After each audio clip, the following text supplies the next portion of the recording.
Multi-meta is dead. Switch cooldown resets have been replaced with 3-second character switch cooldown reduction. This change literally kills multi in every node. It's no longer possible for Collab Core Alpha to have 100% uptime. Collab Core Beta not worth it anymore since you can only switch 3 times every 12 seconds. Stage timer has been reduced by 80 seconds. Shorter runs are welcome. This also means you won't be reaching higher damage thresholds where iframe durations get ridiculous. Time stop characters will still manage to extend stage time up to like 6 minutes or so. Damage score has been doubled. Why was multi nerfed to begin with? My guess is, since the stage timer has been reduced, this means multi would strive because it's extremely powerful early on and starts to fall off around 25 million damage threshold because of the boss iframes durations being long. This problem only applies to trial only characters or around that kind of investment. Let's look back at what skills were used in every node before the second update patch. Regular zone. If you had 3 different classes or Bambinata, you would go for multi.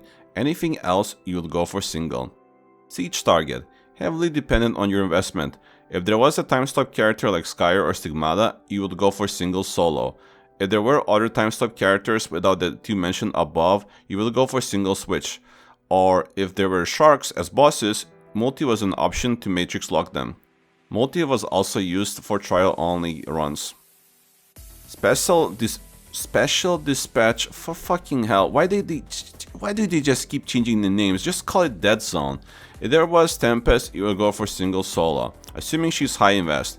Anything else was just multi-switch. There was quite a lot of variety back then, so what happens now? Single switch and solo playstyles.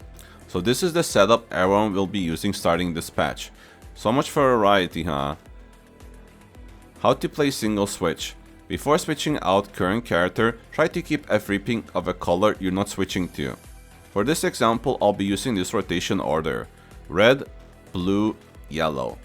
Red activates blue and yellow QTEs, does some damage while the QTEs are up, and then switches out. Blue only has red QTE available. If you have free red, then activate the QTE. After this, if you have free yellow, then wait for the yellow QTE to come back to activate it and reset the red QTE with it. Yellow only has blue QTE available, so we try to replicate the same thing we did on the blue character. The ideal situation would look like this: red activates blue and yellow QTEs. Blue activates red QTE, later activates yellow QTE to reset red QTE.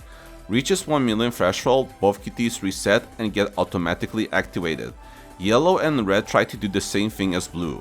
The main goal of this rotation is to activate QTEs as often as possible to trigger Collab Core Alpha explosions.